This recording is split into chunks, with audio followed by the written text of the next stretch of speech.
I'm William Castle, and I feel obligated to warn you about the next attraction you will see at this theater. The picture is The Tingler, which I directed. And for the first time in motion picture history, members of the audience, including you, will actually play a part in the picture. You will feel some of the physical reactions, the shocking sensations experienced by the actors on the screen. I guarantee that The Tingler has more shocks per minute than my last film, The House on Haunted Hill. But don't be alarmed. You can protect yourself. When you see the picture, you will be told, and remember the instruction, how you can guard yourself from attack by The Tingler. And now may I show you a few scenes from The Tingler? In 1959, horror showman William Castle shocked moviegoers with a film that didn't just break the fourth wall, it electrified it. The Tingler, starring Vincent Price, wasn't just about a parasitic creature that feeds on fear. It was about you, the viewer, and whether you were brave enough to scream.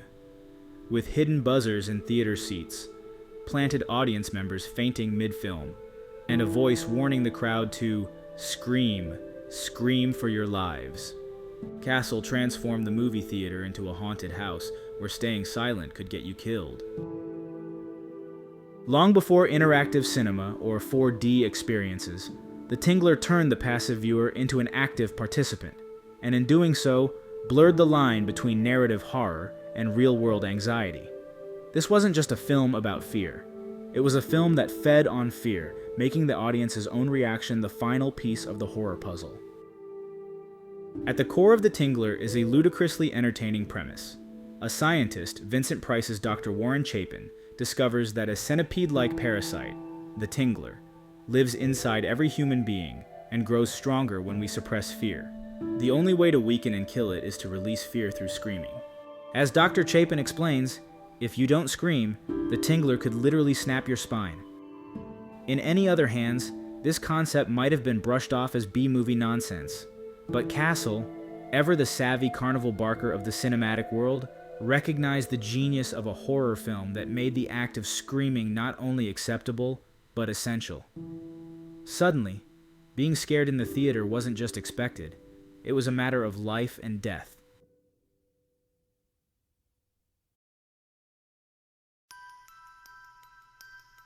To bring the concept to life, William Castle employed a gimmick known as Percepto. Small electrical devices were wired into select theater seats, delivering a brief, harmless jolt during a key moment in the film when the Tingler escapes into the auditorium. As the screen went dark and Vincent Price's voice echoed ominously, "Ladies and gentlemen, please do not panic, but scream. Scream for your lives." Audiences weren't just watching a horror movie, they were in one. Some screamed in genuine terror. Others laughed nervously. But all became part of the performance. This wasn't just a movie. It was an event, and the audience's reaction completed it. In doing so, the Tingler cleverly weaponized one of horror's most primal responses, the scream. In most films, screaming is a character's reaction to danger. In The Tingler, it becomes our defense mechanism. The film literalizes the psychological idea that fear must be expressed to be relieved. If we repress it, if we internalize it, it destroys us from within. In this sense, the Tingler operates as a sly metaphor for post-war American repression. Released at the height of Cold War anxieties, in a culture that demanded emotional control and suburban normalcy, Castle's film makes a bold, if campy, case for catharsis. Scream therapy, decades before it became fashionable.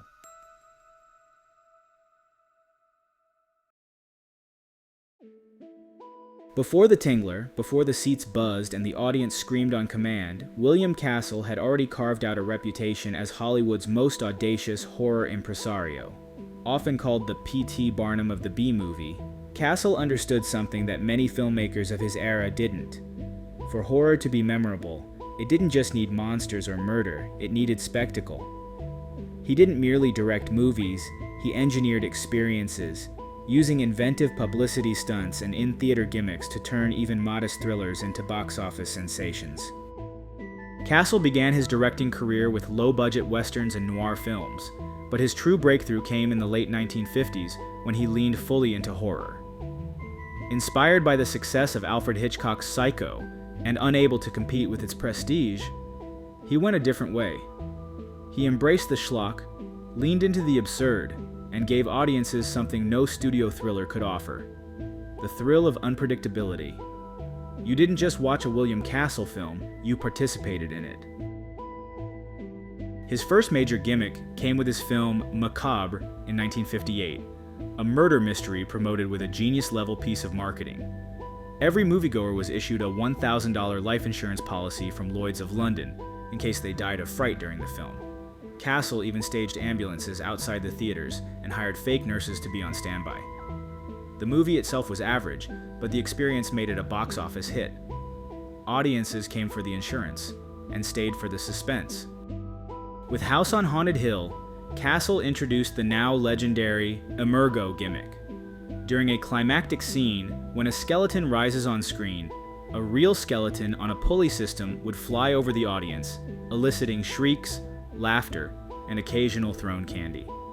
It was pure theatrical fun, a reminder that horror could be communal, even carnival-like. Castle followed that with the Tingler and its infamous Percepto seats. Then came 13 Ghosts, which featured Illusion O, a cardboard viewer with red and blue cellophane lenses that allowed viewers to see, or hide, the ghosts depending on which lens they looked through. These gimmicks were more than cheap tricks. They were carefully crafted tools of engagement, designed to elevate otherwise standard horror plots into communal spectacles. Castle understood that horror wasn't just about fear, it was about anticipation, the collective tension of a room full of strangers unsure of what would happen next. His tactics may have been kitschy, but they were also pioneering.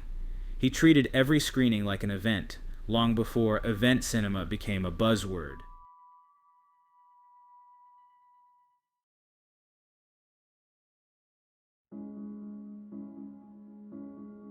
Critics at the time often dismissed Castle's films as juvenile or exploitative, but history has been kinder. In retrospect, Castle appears not as a hack, but as a visionary. He anticipated trends in immersive entertainment, viral marketing, and audience interactivity by decades. His fingerprints can be seen all over today's haunted attractions, 4D theme park rides, and even films like Paranormal Activity, where the reaction of the audience became a key part of the marketing. William Castle never had the budgets of a major studio, nor the critical respect of his contemporaries, but what he did have was instinct. He knew how to read an audience, how to turn fear into fun, and how to make a trip to the movies feel like a one-night-only spectacle. In many ways, The Tingler is his masterpiece not because it's his best film, but because it's the purest expression of his philosophy. Horror should never be passive.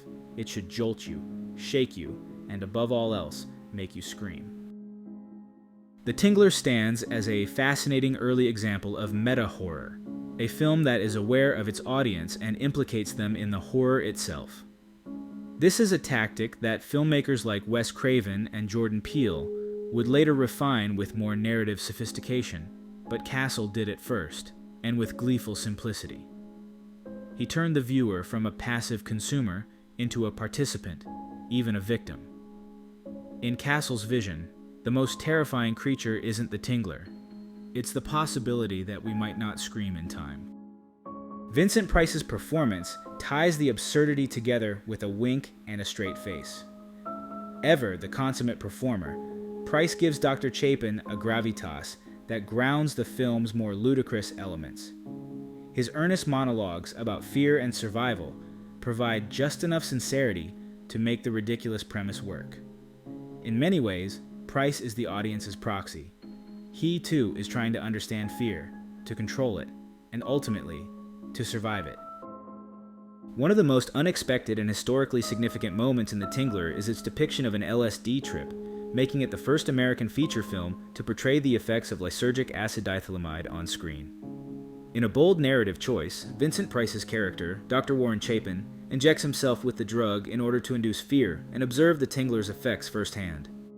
At the time of the film's release in 1959, LSD was still a legal substance and largely associated with psychiatric experimentation rather than countercultural rebellion. Castle's inclusion of it adds a surprising edge of scientific realism and modernity to what is otherwise a campy, supernatural tale. Price, always a master of theatrical nuance, delivers one of his most memorably intense performances during this sequence, writhing in paranoia and hallucinating in a performance that teeters between melodrama and genuine psychological horror. It's a moment that underscores just how committed Price was to elevating even the most absurd material with total conviction.